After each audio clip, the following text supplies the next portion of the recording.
शांती. आज आहे 30/10/23ची मुरली. महावाक्य आहे, गोड मुलांनो, आता तुम्ही खूप मोठ्या स्टीमरमध्ये अर्थात बोटीमध्ये बसले आहात. तुम्ही खारे चॅनल अर्थात खाडीला पार करून क्षीरसागरामध्ये जात आहात. तुमचा नांगर आता उठला आहे. प्रश्न आहे, मुलांना विशेष थकवा कोणत्या गोष्टींमध्ये येतो? थकवा येण्याचे मुख्य कारण काय आहे? उत्तर आहे, मुले चालता चालता आठवणीच्या यात्रेमध्येच थकून जातात. यामध्ये थकवा येण्याचे मुख्य कारण आहे संग दोष. संग असा मिळतो जे बाबांचा हातच सोडून देतात. म्हटले जाते, संग तारे कुसंग बोरे. संगामध्ये येऊन बोटीमधून पाय खाली ठेवलात तर माया कच्चे खाऊन टाकेल. म्हणून बाबा मुलांना सावध करतात. मुलांनो, समर्थ बाबांचा हात कधीही सोडू नकात. गीत आहे, माता ओ माता, ओम शांती. आत्मिक पिता आत्मिक मुलांना म्हणतात, मुलांनो ओम शांती. याला देखील महामंत्र म्हटले जाते. आत्मा आपल्या स्वधर्माचा मंत्र जपते. मज आत्म्याचा स्वधर्म आहे शांती. मला शांतीसाठी काही जंगल इत्यादी सारख्या ठिकाणी जाण्याची गरज नाही. मी आत्मा शांत स्वरूप आहे. ही माझी ऑर्गन्स अर्थात कर्मेंद्रिये आहेत.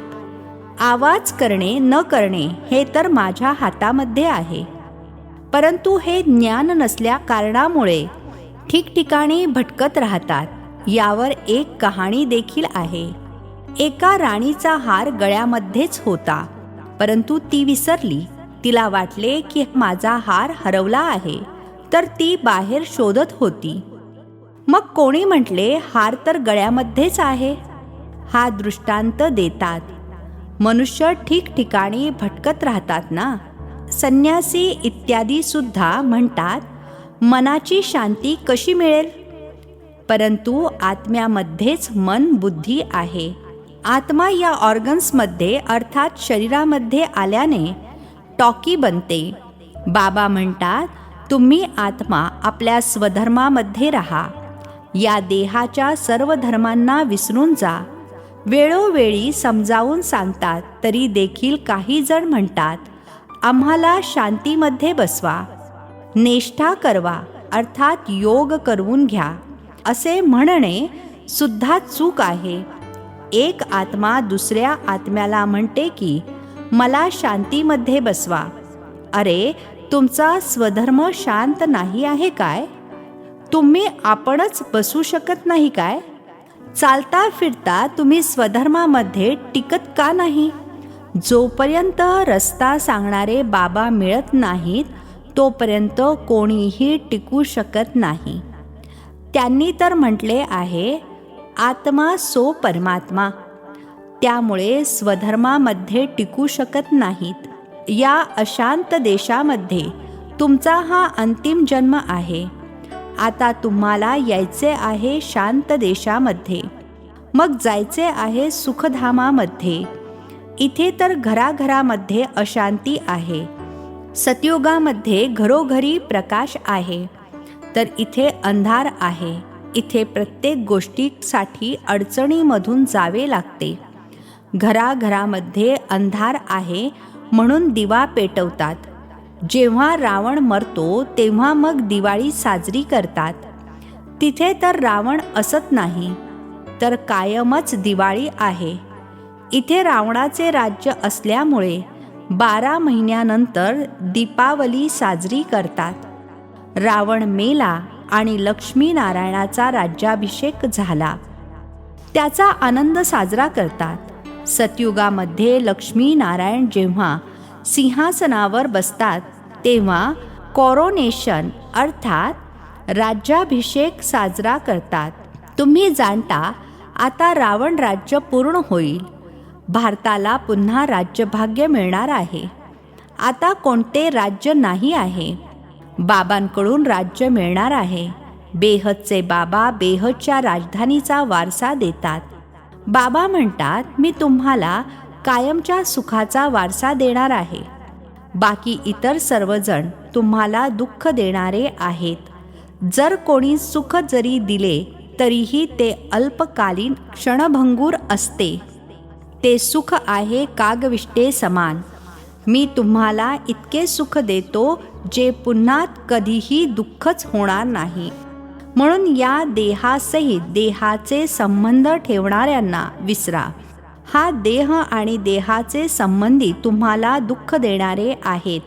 यांना सोडून मज एकाची आठवण करा. आठवण करायची असते. पहाटे अमृत वेलेला. भक्ती मार्गामध्ये देखील मनुष्य पहाटे उठतात. कोणी कोणाच्या मतावर काय करतात, कोणी काय करतात. बाबा समजावून सांगत आहेत, पहाटे उठून जितके होईल स्वतःला आत्मा समजून मज पित्याची आठवण करा. हा आहे बाबांचा आदेश. भक्त भगवंताची आठवण देखील करतात आणि मग म्हणतात सर्व काही भगवान आहे. आता ते समजत नाहीत. एक दिवस ते सर्व तुमचे मित्र बनतील. म्हणतील ही गोष्ट तर ठीक आहे. ईश्वर सर्वव्यापी आहे असे म्हणणे म्हणजे आपला आणि भारताचा बेडा गर्क करणे, अर्थात नाव संकटात बुडविणे आहे. दुसरी गोष्ट, भारताला स्वराज्याचे लोणी देणारे आहेत बाबा. त्यांच्याऐवजी मग नाव ठेवले आहे मुलाचे, ज्या श्रीकृष्णाला लोणी मिळते. तर मनुष्य समजतात भारताला लोणी देणारा श्रीकृष्ण आहे. पित्याच्या ऐवजी मुलाचे नाव लिहून अनर्थ केला आहे. आता संपूर्ण दुनियेचा भगवान काही श्रीकृष्ण तर असू शकत नाही. मनुष्यांनी रावणाच्या मतावर आपणच आपल्याला शापित केले आहे. बाबा आहेत खिवय्या अर्थात नावाडी. तुम्ही सर्वजण आहात नैया अर्थात नाव. गातात ना, नैया मेरी पार करो. आता तुम्ही बसले आहात मोठ्या स्टीमरमध्ये. चंद्रकांत वेदांतामध्ये स्टीमरची गोष्ट आहे. ती देखील आताचीच बनवलेली आहे. तुम्ही स्टीमरमधून अर्थात बोटीमधून त्या पलीकडे जात आहात. विषय सागरामधून अमृत अथवा क्षीरसागरामध्ये जाता. ज्याप्रमाणे लंडनमधून खाऱ्या चॅनलमधून अर्थात खाडीमधून जे बोट पार करतात त्यांना बक्षीस मिळते. हे तर मग नरकामधून स्वर्गामध्ये जाणे आहे. विषय सागर खारट आहे. तुम्ही मोठ्या बोटीमध्ये बसले आहात. तुम्ही निघाले आहात. नांगर उठला आहे. तुम्ही जात आहात. त्या पलीकडे जायचे आहे. स्टीमर अर्थात बोट फिरत फिरत बंदरावर येते. तर तिथे कोणी उतरतात, कोणी चढतात, कोणी खाण्यापिण्याच्या मागे जातात तर तिथेच राहून जातात. यावर एक कथा बनवली आहे. कृष्णाला बटुक महाराज म्हटले आहे. तो स्टीमरचा कॅप्टन आहे. मग स्टीमरमधून फिरता फिरता बरेच जण उतरतात. तर तिथे माया अजगर बसलेली आहे. महारथींना सुद्धा हप करून खाऊन टाकते. शिक्षणाला सोडून देतात अर्थात निश्चयबुद्धी राहिलेले नाहीत. मग अर्ध्यावरच सागरामध्ये कोसळतात. तुम्ही पाहिले आहे, पक्षी मरतात तेव्हा मुंग्यांची झुंड येऊन त्यांना उचलते. तर ही 5 विकार रूपी भूते एकदम कच्चे खाऊन गिळंकृत करतात. यावर मोठी कहाणी लिहिलेली आहे. समजा कोणी स्टीमरमध्ये बसले आहेत, गॅरंटी सुद्धा लिहून देतात. आपला फोटो सुद्धा पाठवतात. परंतु जर कोणाच्या संघामध्ये जाऊन बिघडले तर शिक्षण सोडून देतात. मग ते चित्र त्यांना परत पाठवून देऊ. यावेळी माया आहे तमोप्रधान. ईश्वराचा हात सोडला तर असुर पकडतील. असे भरपूर आहेत जे चालता चालता हात सोडून उतरतात. समाचार येतात यांना क्रोधाच्या भूताने, मोहाच्या भूताने पकडले आहे. पहिले तर नष्टो मोहा बनावे लागेल. मोह एका सोबत ठेवला पाहिजे.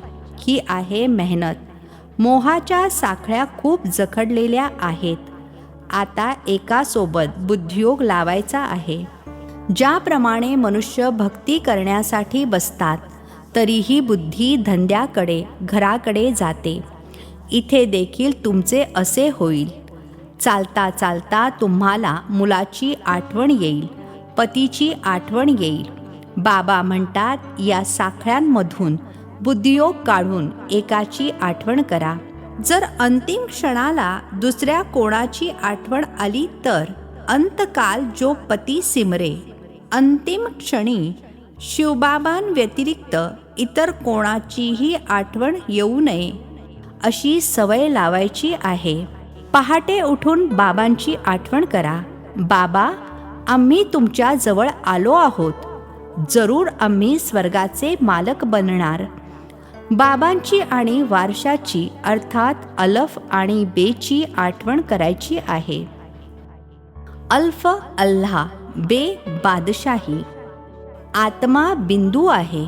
इथे मनुष्य तिलक लावतात, तर कोणी गंध लावतात, कोणी लांब तिलक लावतात, कोणी क्राऊन प्रमाणे लावतात, कोणी छोटा स्टार लावतात, कोणी हिरा लावतात. बाबा म्हणतात, तुम्ही आत्मा आहात. तुम्ही जाणता आत्मा स्टार प्रमाणे आहे. त्या आत्म्यामध्ये संपूर्ण ड्रामाचे रेकॉर्ड भरलेले आहे. आता बाबा आदेश देतात, निरंतर मजपित्याची आठवण करा आणि सर्वांसोबत बुद्धियोग तोडा. असे लक्ष दुसरे कोणीही देऊ शकत नाही. बाबा म्हणतात, तुमच्या डोक्यावर जन्मजन्मांतरीची पापे आहेत. ती आठवणीशिवाय भस्म होणार नाहीत. एव्हर हेल्दी बनण्यासाठी बाबांची आठवण करायची आहे. बाबांकडूनच एव्हर हेल्दी आणि एव्हर वेल्दीपणाचा अर्थात सदैव निरोगी आणि सदा संपन्नतेचा वारसा मिळतो. हेल्थ वेल्थ असेल तर बाकी अजून काय पाहिजे? हेल्थ असेल, वेल्थ नसेल तरी देखील मजा नाही. वेल्थ असेल, हेल्थ नसेल तरी देखील मजा नाही. आत्म्याने पहिले पित्याची आठवण करायची आहे, तर विकर्म विनाश होतील आणि 21 जन्मांसाठी हेल्थ मिळेल आणि स्वदर्शन चक्रधारी बनाल, तर मग 21 जन्मांसाठी वेल्थ मिळेल. किती सोपी गोष्ट आहे. आपण 84 जन्म अशी फेरी मारली आहे. आता सर्व काही खाक होऊन जाणार आहे. त्यामध्ये मन का बरे अडकवायचे? मन त्याच्यावर जडले पाहिजे जो नवीन दुनियेची बादशाही देईल. आत्म्यांसोबत बोलतात, मुलांनो, आता या शरीराला विसरून स्वतःला अशरीरी समजून माझी आठवण करा. हे शरीर तुम्हाला पार्ट बजावण्यासाठी मिळाले आहे. पहाटे उठून यावर चिंतन केले पाहिजे. साजन जे खाडी पार करून घेऊन जातात त्यांची आठवण करायची आहे. बाकी इतर सर्वजण विषय सागरामध्ये बुडणार आहेत. बाबा आहेत पार करणारे. त्यांना खिवय्या, बागवान सुद्धा म्हटले जाते. तुम्हाला काट्यापासून फूल बनवून स्वर्गामध्ये पाठवतात. मग स्वर्गामध्ये तुम्ही कधीही दुःख पाहणार नाही. म्हणूनच त्यांना म्हणतात दुःख हरता, सुख करता. हर हर महादेव म्हणतात ना, शिवनाच म्हणतील. ते आहेत ब्रह्मा विष्णू शंकर यांचे देखील पिता. तेच पिता 21 जन्मांसाठी सुखाचा वारसा देत आहेत. तर त्यांची आठवण केली पाहिजे ना. यासाठी पाहिजे हिम्मत. आठवण करता करता थकून जातात तर चालणेच बंद करतात. संग असा मिळतो जे सोडून देतात. म्हणून म्हटले जाते संग तारे कुसंग बोरे. बाहेर गेल्याने कुसंग मिळाला तर नशा उडून जाईल.